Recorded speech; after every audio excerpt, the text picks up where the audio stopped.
A World War II submarine that went down in battle has been found. Divers have found submarines all over the world from World War I, World War II, and even ones from way before those times. But the moment I heard about this one particular dive, I knew something was terribly wrong. Because this submarine isn't just 118 years old, it's somehow still moving underwater, and whatever's inside might still be alive. There's a submarine named the Defender sitting at the bottom of Long Island. This is not some modern steel giant, not some Cold War relic. You see, this particular one has wheels, and for nearly 80 years, this thing was gone, lost beneath the waves. People assumed it was just another forgotten piece of maritime junk buried under a century of mud and bad memories. But then in 2023, a diver named Richard Simon and his team showed up. But they weren't hunting treasure. They weren't chasing myths. They just wanted to know if the stories were true. So they followed the clues. Old government records, scattered reports, whispers from local fishermen who swore they knew where the sub had gone down. And what they found was shocking. But I'll get back to that by the end of this video.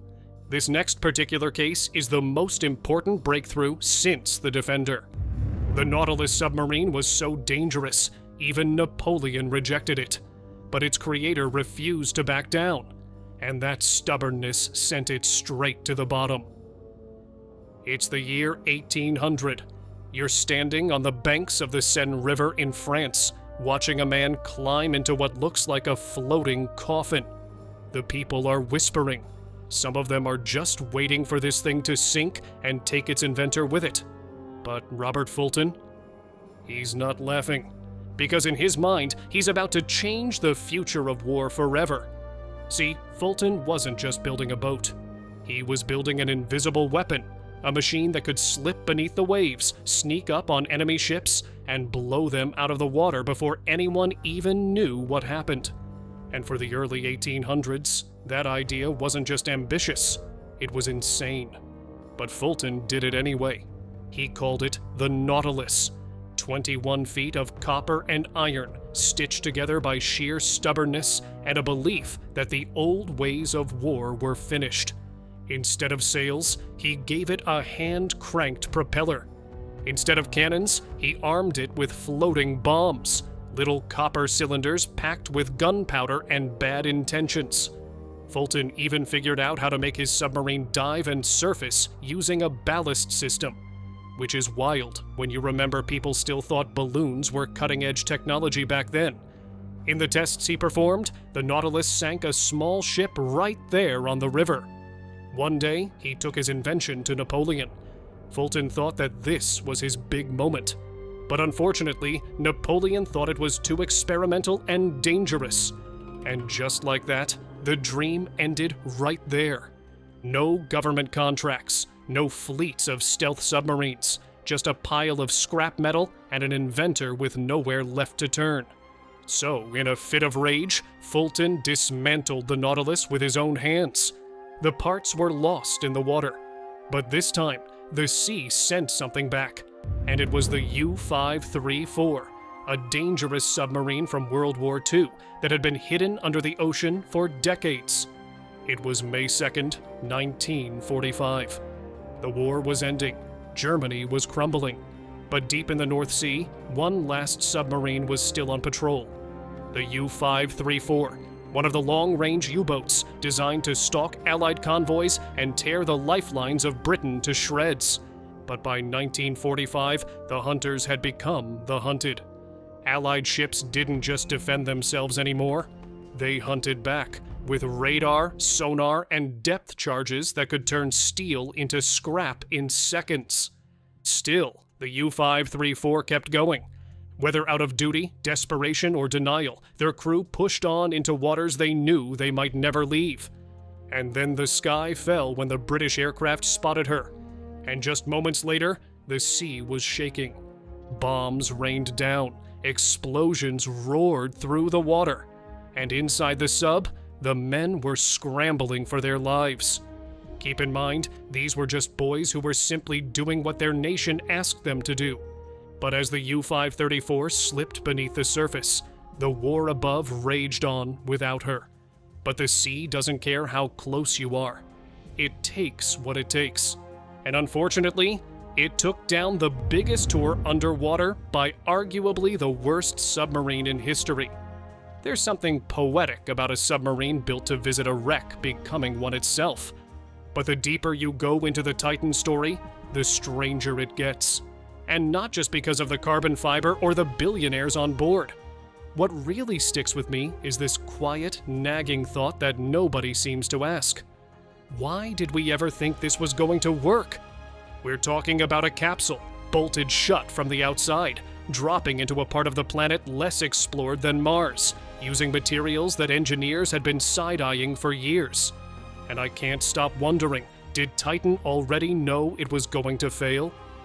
What if that fatal flaw wasn't born on that last descent?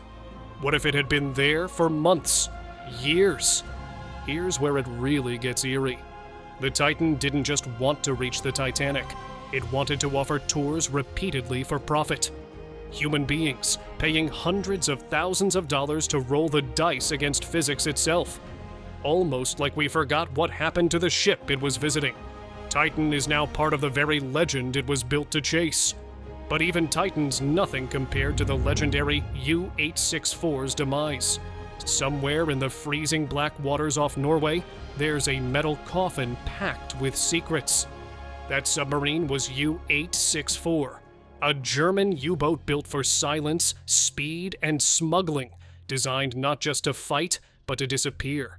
Some say it was carrying advanced weaponry. Others claim that it had just about enough mercury to build an entire generation of bombs. But whatever she carried, one thing's for certain. The U-864 was never meant to be found. It's early 1945. The war is almost over, and Germany is running out of cards to play. The U-864 is dispatched on a desperate mission to sneak her cargo across the world to Japan. Problem is, the British intelligence has been listening, watching, waiting. They know she's out there, and they send the HMS Venturer to stop her. Now, this isn't some Hollywood showdown on the surface. This is a duel in the dark. Two submarines, both submerged and deadly. But when the moment came, the Venturer didn't fire one torpedo. She fired four. Not at a target it could see, but at where it thought the U-864 would be in the future. And in an instant, U-864's mission ended with a sound no human ears would ever hear. Crushed under the weight of the sea, a steel body folding in on itself like paper. But here's the part I can't shake. Why was Germany willing to risk so much so late in the war? What was really inside U-864? And why, decades later, are there still debates about whether to raise her or leave her buried? Either way, things took a turn for the worse with submarine U-869, since the cause of her destruction was her own self. U-869 was one of Germany's biggest late-war gambles. A high-tech predator designed to hunt across the Atlantic. Sleek, fast, deadly. But by the time she set off on what would become her final patrol in early 1945, the tides had already turned. The Allies owned the skies. They owned the sea. And the once feared U-boats became steel coffins waiting for a reason. But U-869 pressed on. Some say she was headed to disrupt American shipping on the East Coast. Others claim she got lost, or her mission was changed mid-patrol. Either way, she ended up off the Jersey Shore in enemy waters, running silent. And here's where things get really interesting, because U-869 wasn't in great shape. The diesel-electric engine was acting up. Finally, it received a new mission, Operation Regenbogen. It was the last bitter command from a dying regime. If you're going down, take yourself with you. Don't give the Allies the satisfaction of capturing an intact U-boat. Destroy it, sink it, scuttle the whole thing. So, what really happened that night? Some believe the crew followed their orders to the letter, planted charges, set the fuses. sent one last radio message into the void to confirm they were pulling the plug on their own story. Maybe they knew the engines weren't going to get them home. Maybe the ocean had already decided for them. But others aren't so sure, because evidence on the wreck tells a slightly different tale. Signs of damage that look less like a controlled scuttling and more like a fight. Maybe they were caught in the act. Maybe they tried to escape.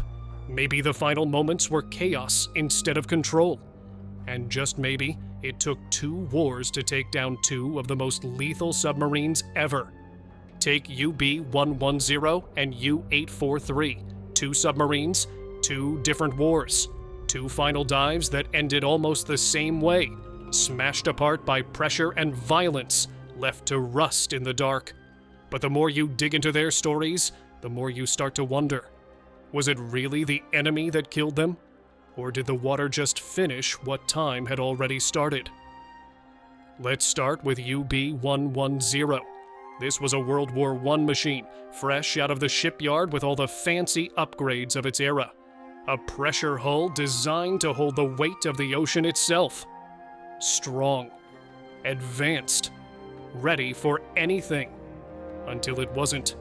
In the final months of the war, UB-110 ran into trouble. Depth charges, artillery fire, chaos raining from above. The hull was supposed to take it.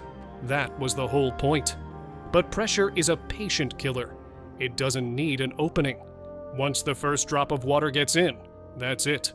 The rest is inevitable. But then there's U-843. By the time World War II rolled around, submarine design had leveled up. Engineers thought they'd worked out the kinks that doomed boats like UB-110. They built U-843 to be sleek and deadly, like a ghost slipping through the Atlantic. But ghosts don't dodge shockwaves. On patrol, somewhere in the cold dark, Allied depth charges found her.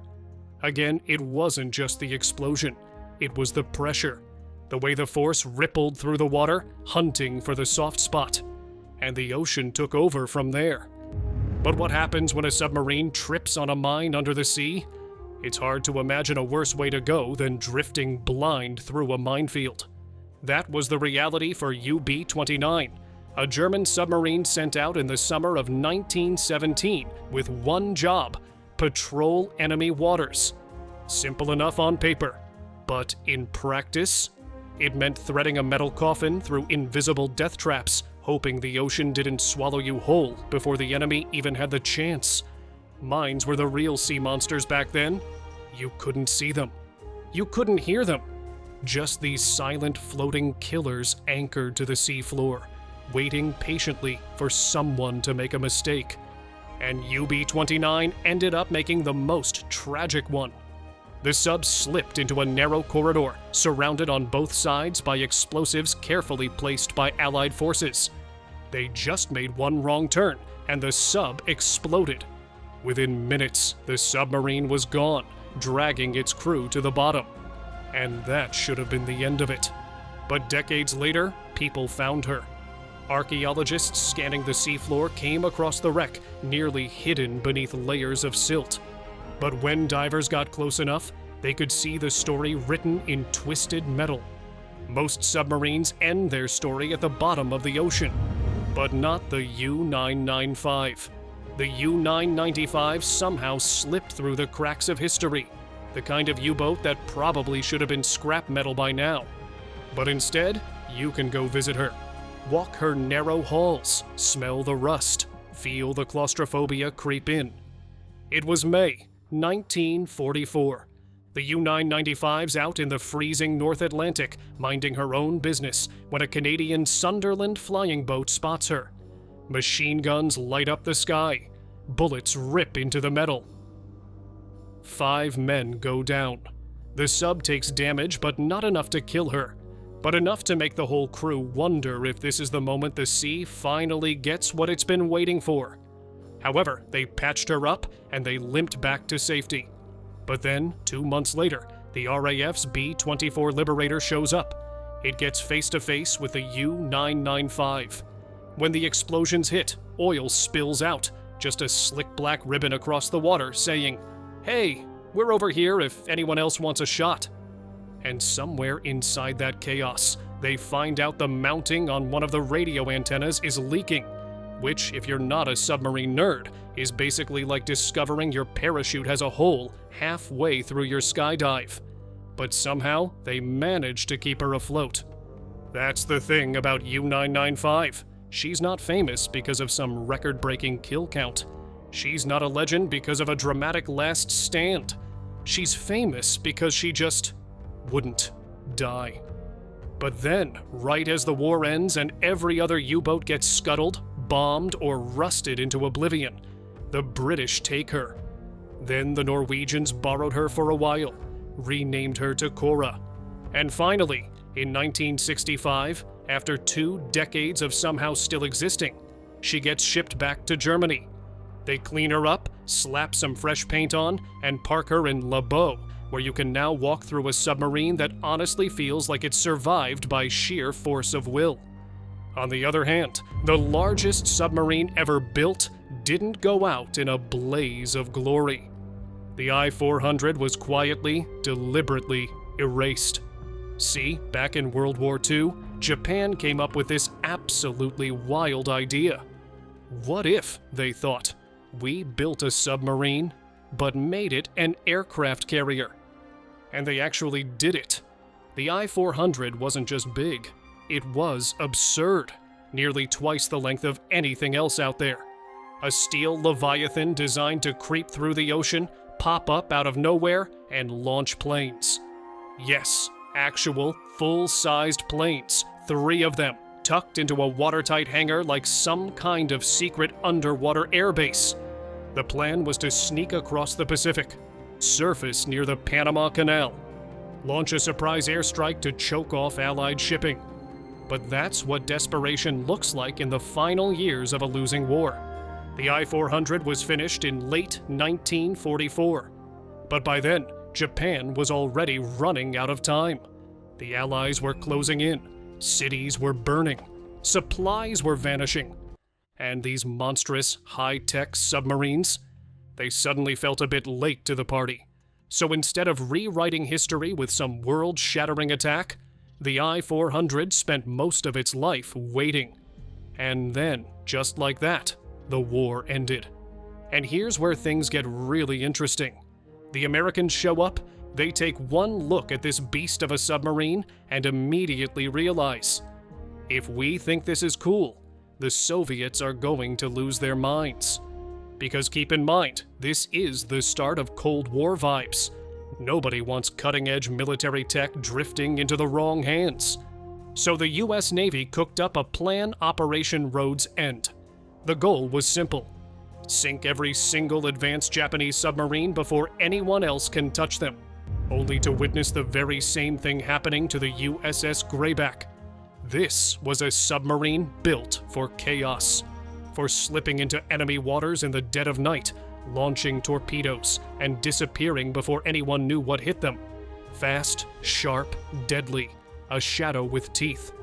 Launched in the early 1940s, Greyback was part of that generation of submarines that lived on a knife's edge. One wrong turn, one lucky enemy plane, one depth charge, and it's game over. But Greyback kept going, patrol after patrol, dodging bombers, skirting through minefields, fighting in a war where, let's be honest, submarines didn't exactly have the longest life expectancy. And somehow, she made it through. No dramatic final battle, no tragic "lost with all hands" telegram. Just a slow fade into the background, like the hero in the movie who quietly walks off into the sunset while the credits roll. Because when the war ended, everything changed. Suddenly, the Navy didn't need as many diesel-electric subs anymore. The world was shifting into the nuclear age. Faster, bigger, deadlier. Machines that could stay underwater for months without ever coming up for air. And that left boats like Greyback feeling outdated. But the same can't be said for a submarine that's still carrying the bodies of 71 men underwater. Off the coast of Sardinia, 80 meters down, there's a submarine sitting in the dark, still holding the bodies of 71 men who never came home. She was called the HMS 311. Her real name was supposed to be Tutankhamun, like the pharaoh. The one buried in gold, locked away in a tomb no one was meant to find.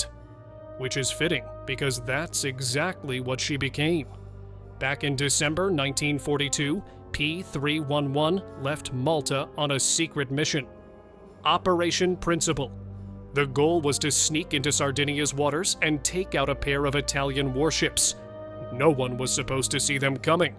But then something strange happened. She sent her last signal on New Year's Eve, and after that, she just vanished. No distress call, no survivors.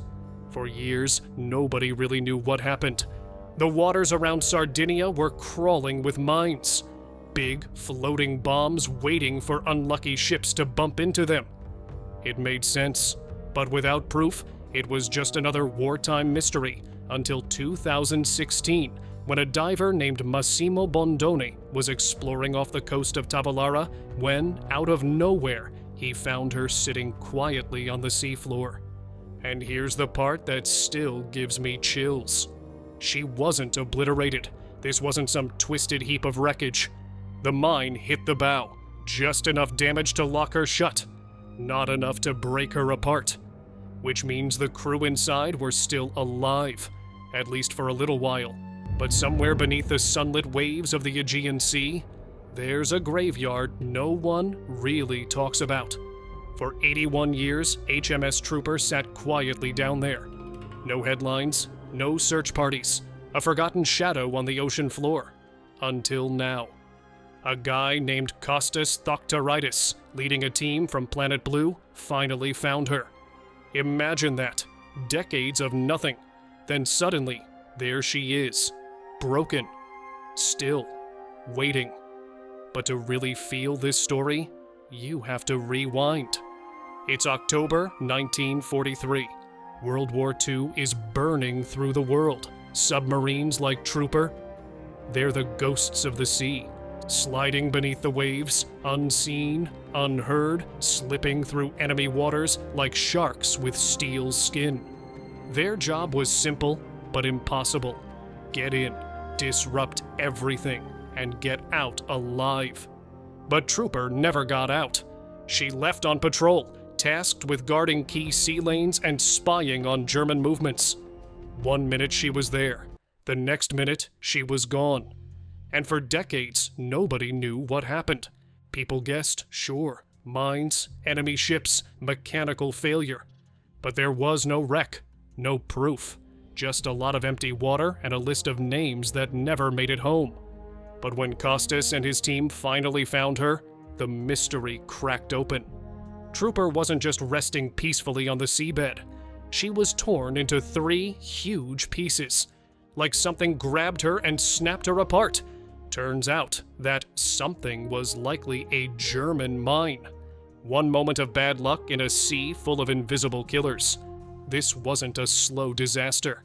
There wasn't time to react, to fight, to fix it. The mine hit. The explosion ripped through the hull.